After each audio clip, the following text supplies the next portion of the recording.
بسم اللہ الرحمن الرحیم الحمد للہ رب العالمین والعاقبۃ للمتقین والصلاة والسلام علی سید الانبیاء والمرسلین۔ آسان فقہ برائے خواتین کورس کے سلسلے میں گزشتہ کل ہم نے عبادات کے مسائل کا آغاز کیا تھا، اور جیسا کہ کل بتایا گیا تھا کہ قیامت کے دن جس عبادت کے بارے میں سب سے پہلے سوال ہوگا وہ نماز ہے۔ اس لیے ہم سب سے پہلے نماز کے مسائل بیان کریں گے،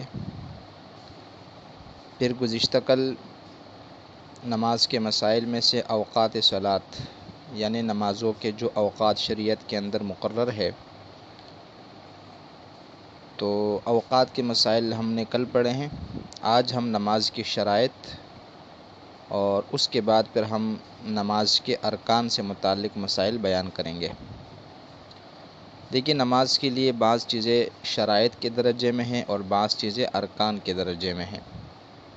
پھر شرائط اور ارکان میں فرق یہ ہوتا ہے کہ شرائط کا تعلق خارج صلاۃ سے ہے، یعنی یہ وہ چیزیں ہوتی ہے جن کا اہتمام نماز سے پہلے کرنا پڑتا ہے، جبکہ ارکان ان چیزوں کو کہا جاتا ہے جن کا تعلق نماز کے اندر سے ہے، یعنی وہ چیزیں نماز کے اندر ہوتی ہے۔ پھر جو نماز کی شرائط ہے ان کو تفصیلاً پڑھنے سے پہلے مختصراً اجمالاً سن لیا جائے، تاکہ پھر تفصیلاً جب پڑھے تو ان کا سمجھنا آسان ہو۔ دیکھیے، نماز شروع کرنے سے پہلے اگر وضو نہیں ہے تو وضو کریں، غسل کی ضرورت ہو تو غسل کریں، بدن یا کپڑے پر کوئی ظاہری ناپاکی لگی ہوئی ہے تو اس کو پاک کر دیں، جس جگہ نماز پڑھنے کا ارادہ ہے اس جگہ کو بھی پاک کریں۔ اس کے بعد مرد حضرات ناف سے لے کر گھٹنوں کے نیچے تک اپنے جسم کو ڈھانپ لے، یہ کم از کم مقدار ہے۔ اگر پورے جسم کو ڈھانپ لے تو بہت اچھی بات ہے۔ اور خواتین اپنے چہرے، دونوں ہتھیلیوں اور دونوں قدمین یعنی پیروں کے علاوہ سارے بدن کو خوب اچھی طریقے سے ڈھانپ لیں، قبلے کی طرف منہ کریں، اور جس نماز کو پڑھنے کا ارادہ ہے اس کی نیت یعنی دل سے اس کا ارادہ کریں، اور جیسے ہی نماز کا وقت داخل ہو جائے نماز شروع کریں۔ یہ سب چیزیں نماز کے لیے شرط ہے، اگر ان میں سے ایک چیز بھی رہ جائے تو نماز نہیں ہوتی۔ یہ تو نماز کی شرائط کا اجمالی اور مختصر تعارف ہے۔ اب ان شرائط کو تھوڑا تفصیل سے پڑھتے ہیں۔ پہلی چیز بدن کا پاک ہونا، اور دوسری چیز کپڑوں کا پاک ہونا۔ بدن اور کپڑوں کے پاکی سے متعلق پہلا مسئلہ یہ ہے کہ اگر کپڑے پر یا جسم پر ناپاکی لگی ہے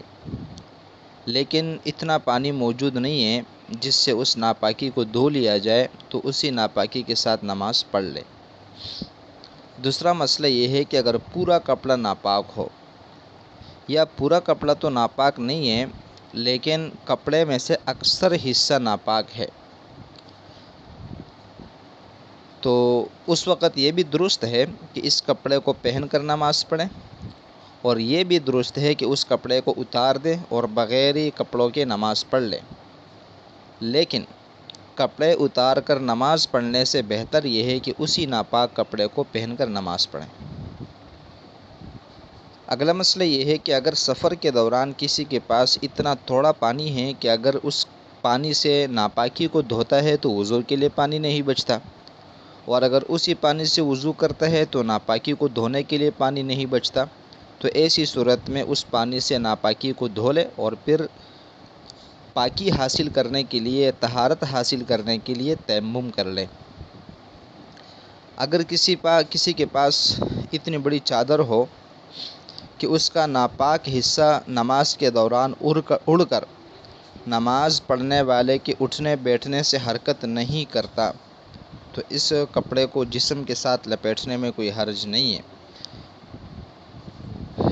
اگلا مسئلہ یہ ہے کہ جس جگہ پر نمازی نماز پڑھتا ہے اس جگہ کا بھی پاک ہونا چونکہ ضروری ہے، اس لیے کہتے ہیں کہ نماز پڑھنے کی جگہ نجاست حقیقیہ سے بھی پاک ہونی چاہیے، یعنی اس پر ایسی ناپاکی نہ ہو جو نظروں میں آ جائے۔ البتہ اگر نجاست بہت ہی معمولی مقدار کے اندر ہے، جو مقدار شریعت کے اندر معاف ہے، تو پھر کوئی حرج نہیں ہے۔ پھر نماز پڑھنے کی جگہ سے وہ جگہ مراد ہوتی ہے جہاں نماز پڑھنے والے کے پیر رہتے ہیں، اسی طرح سجدہ کرنے کی حالت میں جہاں اس کے گھٹنے، ہاتھ اور پیشانی اور ناک لگتی ہو۔ اگر کسی کپڑے پر نماز پڑھی جائے تو بھی اس کا اسی قدر پاک ہونا ضروری ہے، پورے کپڑے کا پاک ہونا ضروری نہیں ہے۔ مطلب کپڑے کا اتنا حصہ پاک ہونا ضروری ہے جتنے حصے پر نمازی کے قدمین، دوران سجدہ اس کے گھٹنے،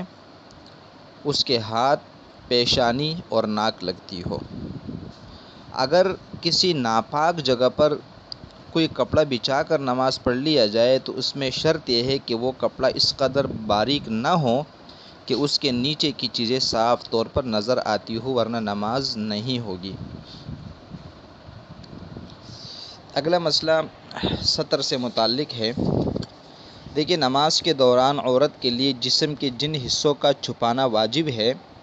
جیسے پنڈلی ہے، رانے ہیں، بازو ہے، سر ہے، کان ہیں، بال ہے، پیٹ ہے، گردن ہے، پیٹھ ہے، سینہ ہے، اگر ان میں سے کسی ایک عضو کا 1/4 حصہ کھل جائے 1/4 اور اتنی دیر تک کھلا رہے جتنی دیر میں 3 بار سبحان اللہ کہا جا سکے تو نماز ٹوٹ جاتی ہے، نماز کا دوبارہ پڑھنا ضروری ہوتا ہے۔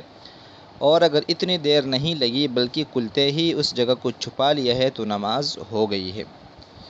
یہ حکم صرف خواتین کے لیے ہے، البتہ مردوں کے لیے ناف کے نیچے سے لے کر گھٹنے تک جسم کو ڈھانکنا فرض ہے، لہٰذا اس میں سے کسی عضو کا 1/4 حصہ کھل جائے تو اس کا وہی حکم ہوگا، یعنی اگر یہ حصہ اتنی دیر تک کھلا رہے جتنی دیر 3 بار سبحان ربی العظیم کہا جا سکے تو نماز نہیں ہوگی۔ یہ تو دوران نماز عضو کے کھولنے کا مسئلہ ہے۔ اگر نماز شروع کرتے وقت بھی اتنا عضو کھلا ہوا تھا تو نماز شروع ہی نہیں ہوگی، بلکہ اس کو ڈھانک کر دوبارہ نماز شروع کرنی چاہیے۔ اگلا مسئلہ یہ ہے کہ اگر کسی کے پاس کپڑا موجود نہ ہو تو ایسی صورت میں بغیر کپڑوں کے نماز پڑھ لے، لیکن ایسی جگہ نماز پڑھے جہاں کسی کی نظر نہ پڑے، اور کھڑے ہو کر نہ پڑھے بلکہ بیٹھ کر پڑھے، اور رکوع اور سجدہ بھی اشارے سے ادا کرے۔ البتہ اگر کھڑے ہو کر پڑھ لیا اور رکوع سجدہ بھی کر لیا تو بھی نماز ہو جائے گی، لیکن بیٹھ کر پڑھنا اور رکوع سجدے کو اشارے سے ادا کرنا بہتر ہے۔ اگلا مسئلہ یہ ہے کہ اگر کسی کے پاس اتنا کپڑا ہے کہ اس سے صرف اپنے جسم کو چھپا سکتا ہے، یا پھر اس کو بچھا کر اس پر نماز پڑھی جا سکتی ہے، دونوں کے لیے وہ کافی نہیں ہے، اور کوئی پاک جگہ بھی موجود نہیں ہے کہ جہاں یہ بغیر کپڑے کو بچھائے نماز پڑھ سکے، تو اس کو چاہیے کہ اس کپڑے سے اپنے جسم کو چھپا لے اور نماز اسی ناپاک جگہ پر پڑھ لے۔ اسی طرح نماز کے دوران خواتین کے لیے ایسا باریک لباس پہننا جس سے جسم کی رنگت بھی دکھائی دیتی ہو، یا ایسا باریک دوپٹہ پہننا جس سے بالوں کی سیاہی نظر آ جائے، تو ایسی صورت میں نماز نہیں ہوتی۔ البتہ اگر کسی نابالغ بچی نے نماز شروع کر دی ہے اور دوران نماز اس کا دوپٹہ سر سے سرک جائے، سر کھل جائے، تو ایسی صورت میں نماز ہو جاتی ہے۔ اگلا مسئلہ یہ ہے کہ اگر کوئی شخص ایسی جگہ پر موجود ہے، یہ قبلے سے متعلق مسائل ہیں، جہاں سمت قبلہ معلوم نہیں ہے، قبلے کا رخ پتہ نہیں ہے کہ قبلہ کس طرف ہے، نہ وہاں کوئی ایسا آدمی ہے جس سے پوچھ کر قبلہ معلوم کیا جا سکے، تو اپنے دل میں سوچیں، جس طرف اس کا گمان غالب ہو جائے اسی طرف رخ کر کے نماز پڑھ لے۔ اگر یہ بغیر سوچے سمجھے نماز پڑھے گا تو نماز نہیں ہوگی، لیکن سوچے بغیر پڑھنے کی صورت میں اگر بعد میں معلوم ہو جائے کہ ٹھیک قبلے کی طرف نماز پڑھی ہے اور اسی طرف ہی واقعی میں قبلہ بھی تھا، تو پھر نماز ہو جاتی ہے۔ اگر قبلے کی طرف رخ کیے بغیر نماز پڑھ رہا تھا، مطلب غلط جہت کی طرف نماز پڑھ رہا تھا، پھر نماز کے دوران ہی معلوم ہو گیا کہ قبلہ اس طرف نہیں ہے بلکہ دوسری طرف ہے،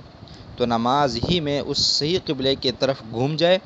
معلوم ہونے کے بعد اگر قبلے کی طرف رخ نہیں پھیرے گا تو نماز نہیں ہوگی۔ اگلا مسئلہ نیت سے متعلق ہے۔ دیکھیے، نماز کے لیے زبان سے نیت کرنا ضروری نہیں ہے، بلکہ دل میں صرف اتنا سوچ لے کہ میں آج کی فرض نماز ظہر پڑھتا ہوں یا آج کے عصر کی فرض نماز پڑھتا ہوں، بس اتنا ارادہ، اتنی سوچ یہ کافی ہے۔ اگر سنت پڑھ رہا ہے تو یہ سوچ لے کہ ظہر کی سنت پڑھتا ہوں یا فجر کی سنت پڑھتا ہوں،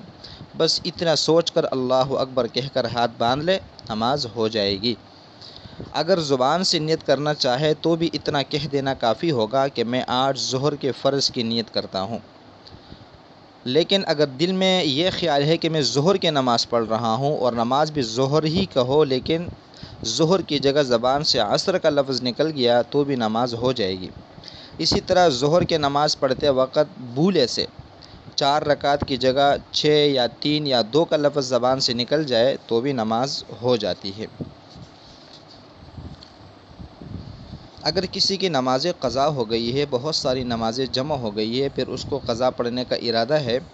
تو وقت مقرر کر کے نیت کرے۔ مثلا اس طرح کہ میں فجر کے فرض کی قضا کرتا ہوں یا ظہر کے فرض کی قضا پڑھتا ہوں۔ لیکن اگر کسی کو قضا نمازوں کے دن، تاریخ، مہینہ اور سال کچھ بھی یاد نہ ہو، تو پھر اس طرح نیت کرے کہ میرے ذمہ فجر کی جتنی نمازیں قضا ہوئی ہے، ان میں سے جو سب سے پہلی نماز ہے میں اس کی قضا پڑھتا ہوں،